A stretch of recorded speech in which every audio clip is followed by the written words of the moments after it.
Hello, everyone. Welcome back to Music and Moonsaults. I'm your host, Chris Bordine. Joining me once again, Robert O'Neill from the Late Night Grin. Robert, how are we doing today? I'm doing well, man. Great to be back. Really excited for the match that we got lined up today. Definitely one of my favorites. Yes.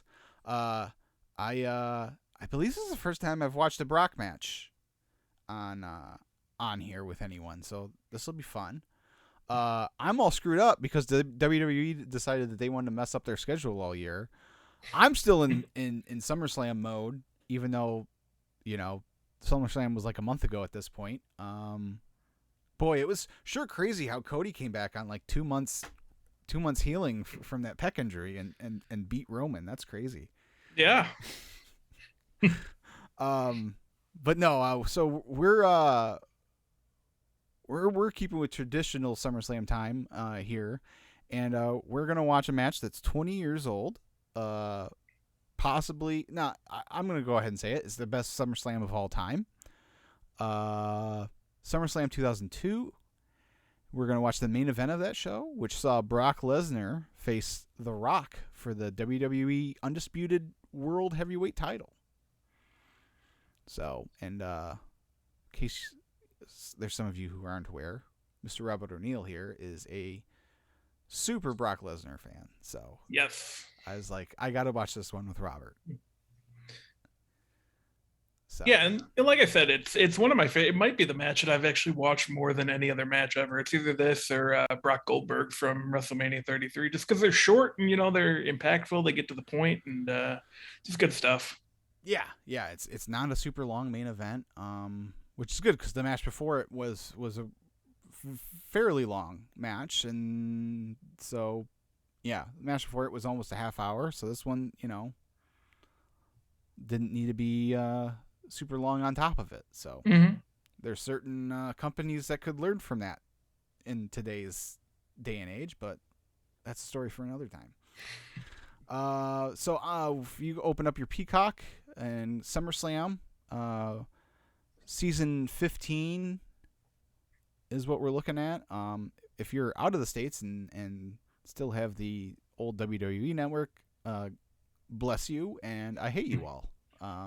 So there. And we're at 2 hours, 24 minutes roughly.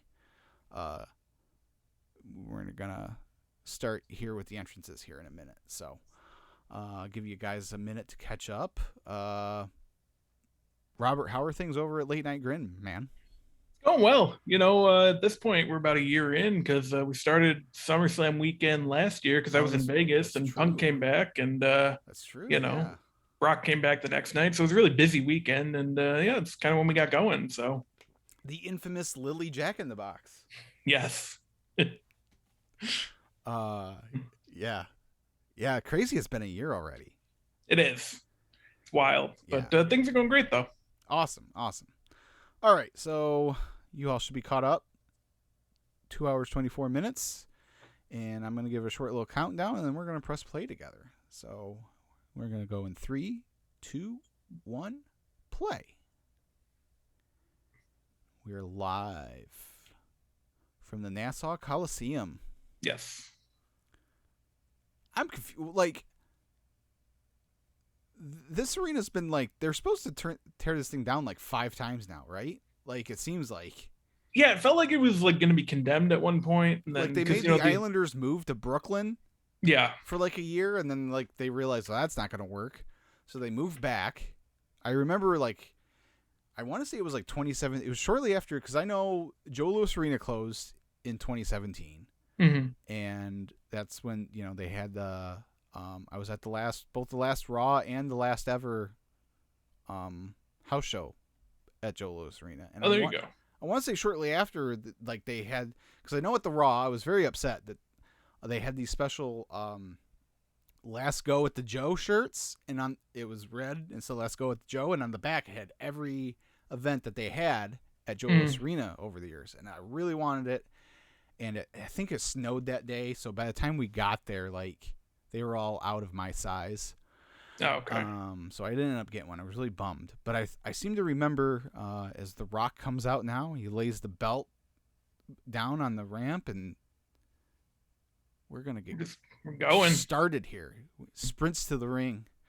But anyway, so I remember shortly after that, like they did the same thing at Nassau. Like they had all these T-shirts about the last time WWE was at Nassau, and like they just ran Nassau like a couple weeks ago, right? Yeah. Even though there's a brand new arena. Mm-hmm. It's crazy. But here we go. Brock's already tossing Rock around. Big backbreaker. Yeah. And this is kind of the event that brought us Hollywood Rock, right? This is because this is when he leaves, and he'll be everyone back. knows he's like he came back last month and won the title in the aforementioned Joe Louis Arena. Hopefully, on the feed already, you have me watching that with my buddy Matt, who was in the building for that actually. So that'll nice. be and if not, well, as Robert would say, you get what you get, I suppose. But that's my plan. But he comes back, wins the title, and just to drop it here to Brock, and then he's gone again. And this is when people kind of realize what's going on, and they boo the heck. It's very Shawn Michaels Survivor Series '96. Mm-hmm.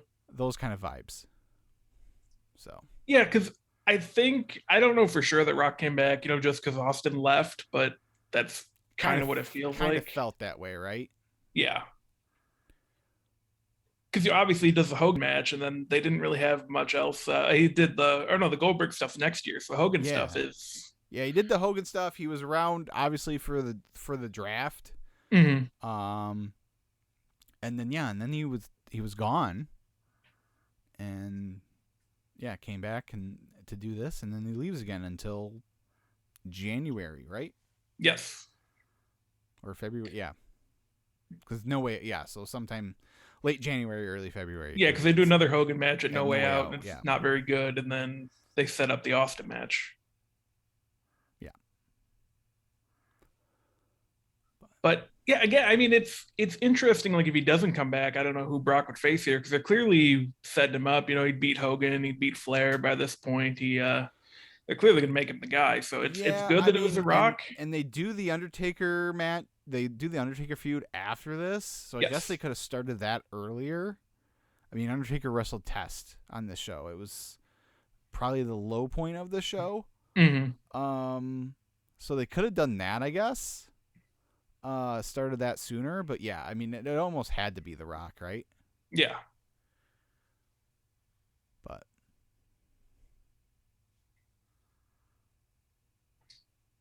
it is interesting. Like the crowd kind of just turns on The Rock midway through because they know he's leaving. It's a New York crowd, so they're aware of what's going on, and he plays it up because he's very good. Yes, he does the same thing at the WrestleMania match. Mm-hmm. We got a pin attempt, and Rock kicks out. He did the same thing in the WrestleMania match against Hogan. He realized that the crowd wasn't going to be cheering him on that night, and so he adjusts and definitely takes on more of a heel personality in that match, and he kind of starts doing the same thing here. I think it was a combination too of yes, everyone knew Rock was leaving again, but Brock was. I mean, I don't think Wardlow's on the same level, but it's very similar. Like as far as a dominant, bigger guy that people are they just want to see him come in and wreck people. Yeah, it's kind of a perfect storm too, because Rock's still there, and Hogan's there to put Brock over, and Flair's there, and they had these guys that were kind of towards the end of their careers, but could really help Brock out, and that's kind of why it worked so well, because you look at his first year, he beat Hogan, Flair, Booker, Van Dam, Big Show, Rock, obviously Angle, and just kind of cemented him as top guy, which is crazy that his run only lasts 2 years. Oh, a double kip up there. Holy crap. That's great. That's awesome. That was a great spot.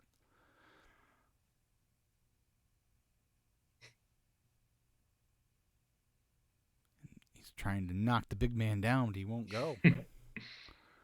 Rock's been on the main roster less than 6 months at this point. Yep. and he's just dominating, and people are into it.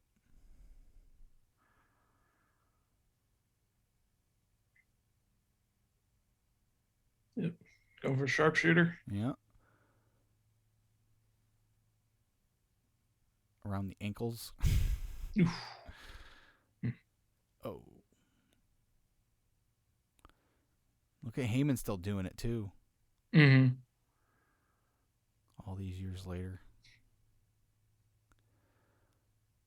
Yeah, then you see Rock kind of taunting the crowd there before he puts the sharpshooter on. That's the thing. Like it obviously worked out for him. He made the right decision, but like he was finally like an all-around great performer by like 2001, 2002, and then he just left. Like because a lot of it, was athleticism and charisma, but like he got the psychology stuff down, Mm-hmm. and again, it was the right decision. But yeah, he definitely made the right business decision.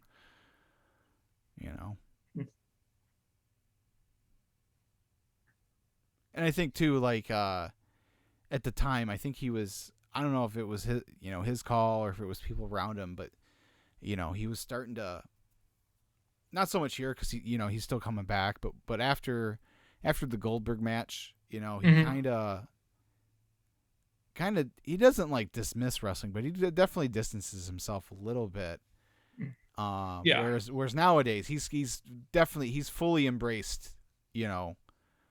I mean, he's got a whole TV show that's basically his origin story. Yeah. This whole second season was basically the Rock origin story. So, obviously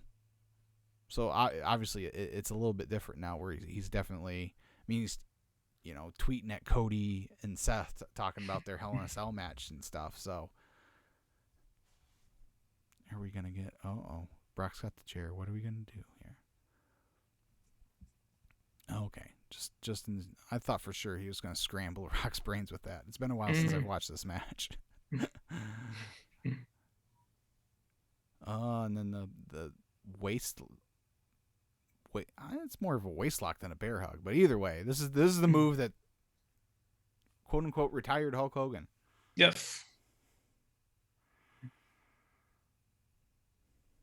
So.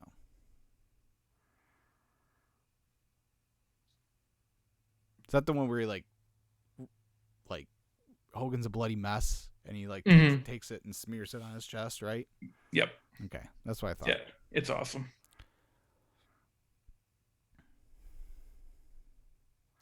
Yeah, it's weird. So this is like my last little hiatus from wrestling. I don't know what happened, but right after the draft here in 2002, like I don't know. I just kind of lost touch with it. Like it was weird. I think a lot of it was I got this. Yes. So I got a job that spring, my first job. Oh, okay. And I worked a lot of Thursdays, so I wasn't able to watch SmackDown, and I never really got to watch Raw a whole lot. So I think that's what it was.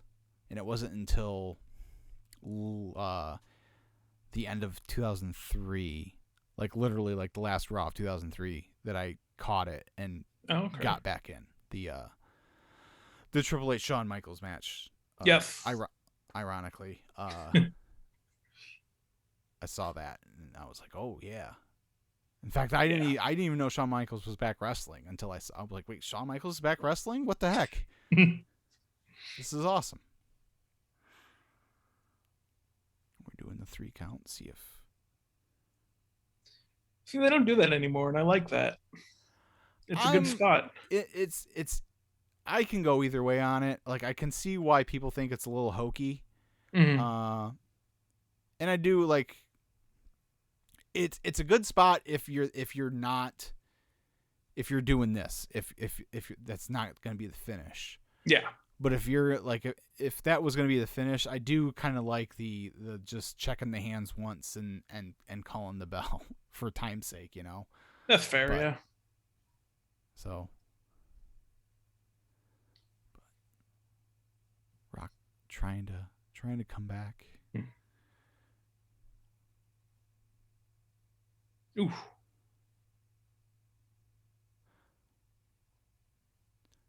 think you're like a couple seconds ahead of me, but that's okay. We won't worry about it. That look on The Rock's face there as he's getting to his feet. That like, you MFers. How dare you boo me? Yeah, again, it feels like he never really gets the credit that he deserves. And everyone knows, obviously, he was like a top guy, he's very good, but I still think he gets underrated. Yeah, I mean his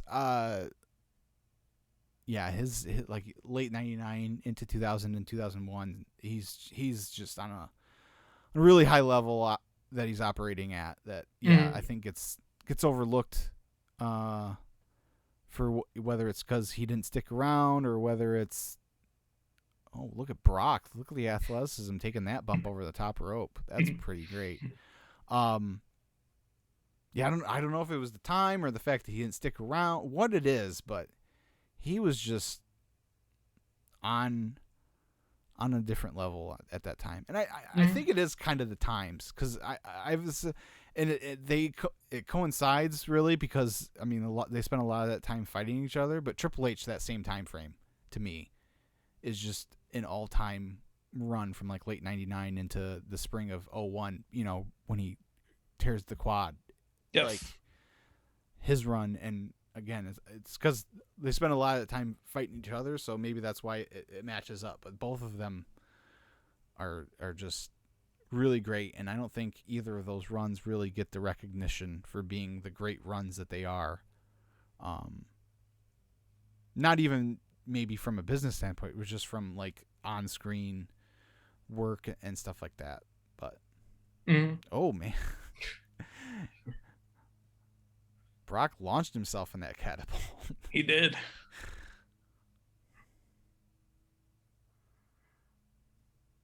Uh-oh. Got Heyman about to take the rock bottom through the table. Oh, boy. Poor Paul.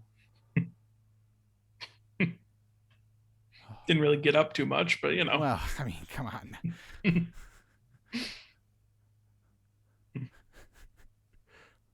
I feel like if Twitter was around in 02, Paul Heyman has died. R.I.P. Paul Heyman. At Robert O'Neill 31. See, I wore my Yankees hat in solidarity with poor Paul Heyman. He didn't deserve that kind of treatment. There you go.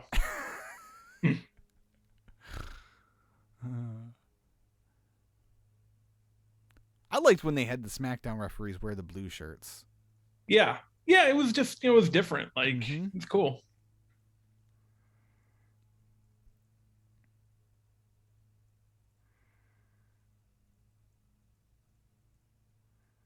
He's trash talking and setting up for that rock bottom.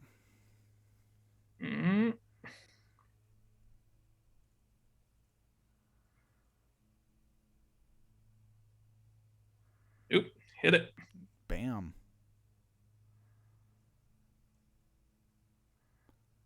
And is that... Nope. Brock kicks out. And WrestlingFigures.com has been around for forever, right? Like... Yeah, I just noticed that too. Like they got that sign out there. It's crazy. It's amazing how much is the same, but how much is different in the last 20 years. Oh yeah. You still see a lot of NWO shirts in the crowd, like there is here, and Brock gets a rock bottom of his own. Random signs like pork. You don't see a lot of signs at these shows anymore. No, I think they're definitely more at I think at AEW. Yes. A lot of them though are like video game Easter egg signs. Yeah. That like I got no idea what they're talking about, but yeah, it's kind of I think that there's a interesting debate a while ago, or I guess a while ago when this airs, but this past week when we're recording this on Eric Bischoff's podcast about why there's not as many signs as there used to be, and it's either people are just more, you can't hold a sign and hold your phone at the same time. It's true. Unless you're really, really talented. So we're getting ready for a People's Elbow, maybe. And the other thing too is like these tickets are a lot more expensive now. So, what a clothesline! Yeah, it's turned them inside out. So it's like a courtesy thing of like, someone's gonna pay a lot of money and then can't see because some idiot's holding up a sign about pork. Yeah, that's true. All night. What an elbow there. Yep. That was a beautiful counter into the F5. Yeah. Bam. That should do it. 1, 2, 3. Yep. I feel like today that he would have had to at least hit 2 more. Yeah. But it's good that they just did the 1 here. Nice and emphatic. Next big thing. Brock's theme is an all-timer. Oh, yeah. Actually, you got. Oh, yeah. Everyone right there. There you go. There you go. Did you? I'm surprised you didn't splurge for the Brock Lesnar special edition. Yeah, so they made. Well, that one just came out, so I should get it because I want to get like a nameplate for it though. Just get Brock's name on it at least. Right. Hang it up. That'd be cool. Well, I think they sell nameplates at wrestlingfigures.com. Oh, there we go. At least they used to. And then, so that'll do it there. Kind of they must run long. That was kind of a quick out after that, but. Yeah, it's weird because kind of towards like the end, you can tell that they're just ready to hit the finish. Rushing for to go home, brother. Yeah. I mean, Triple H and Shawn Michaels probably went long. Yeah, I mean that's probably a safe assumption. But in that scenario, I kind of get it. Like, yeah, and I don't think Brock and Rock really missed out on anything either. No. Like we said, if anything, it was just maybe a couple extra seconds for Brock to have a little bit more of a celebration. But yeah, other than that, yeah, it's